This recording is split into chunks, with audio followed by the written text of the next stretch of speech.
happy to join with you today in what will go down in history as the greatest demonstration for freedom in the history of our nation.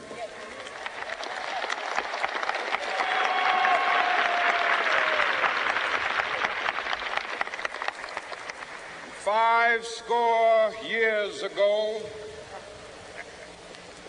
a great American in whose symbolic shadow we stand today signed the Emancipation Proclamation. This momentous decree came as a great beacon light of hope to millions of Negro slaves who had been seared in the flames of withering injustice. It came as a joyous daybreak to end the long night of their captivity. But 100 years later, the Negro still is not free. 100 years later,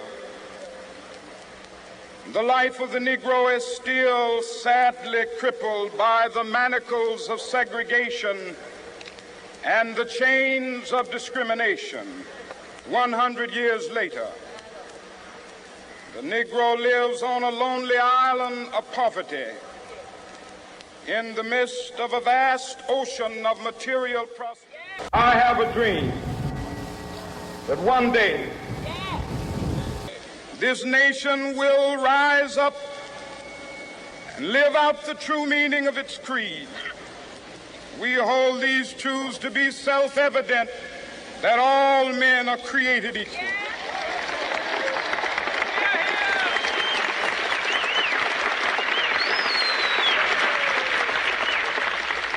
I have a dream that one day on the red hills of Georgia, the sons of former slaves and the sons of former slave owners will be able to sit down together at the table of brotherhood. I have a dream that one day, even the state of Mississippi, a state sweltering with the heat of injustice, sweltering with the heat of oppression, will be transformed into an oasis of freedom and justice. I have a dream that my 4 little children will one day live in a nation where they will not be judged by the color of their skin, but by the content of their character. I have a dream today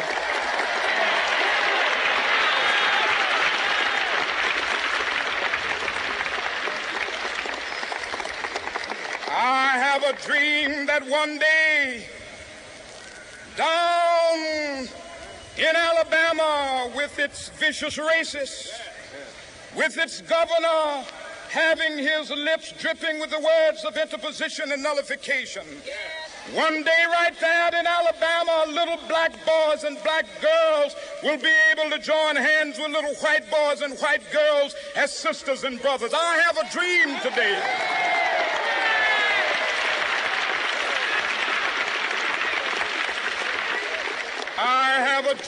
that one day every valley shall be exalted, and every hill and mountain shall be made low. The rough places will be made plain, and the crooked places will be made straight, and the glory of the Lord shall be revealed, and all flesh shall see it together.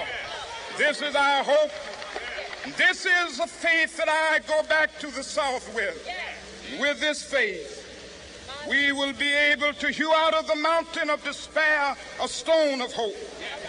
With this faith, we will be able to transform the jangling discords of our nation into a beautiful symphony of brotherhood.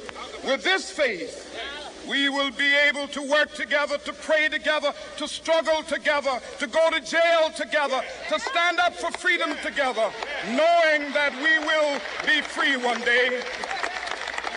This will be the day. This will be the day when all of God's children will be able to sing with new meaning, My country, tears of thee. Sweet land of liberty, of thee I sing. Land where my fathers died, land of the pilgrim's pride. From every mountainside, let freedom ring. And if America is to be a great nation, this must become true. And so let freedom ring. From the prodigious hilltops of New Hampshire, let freedom ring. From the mighty mountains of New York, let freedom ring. From the heightening Alleghanies of Pennsylvania, let freedom ring. From the snow-capped Rockies of Colorado, let freedom ring. From the curvaceous slopes of California. Not only that, let freedom ring from Stone Mountain of Georgia. Let freedom ring from Lookout Mountain of Tennessee. Let freedom ring from every hill and molehill of Mississippi, from every mountainside. Let freedom ring. And when this happens, when we allow freedom ring, when we let it ring from every village and every hamlet, from every state and every city, we will be able to speed up that day when all of God's children, black men and white men, Jews and Gentiles, Protestants and Catholics, will be able to join hands and sing in the words of the old Negro spiritual. Free at last, free at last. Thank God Almighty, we are free at last.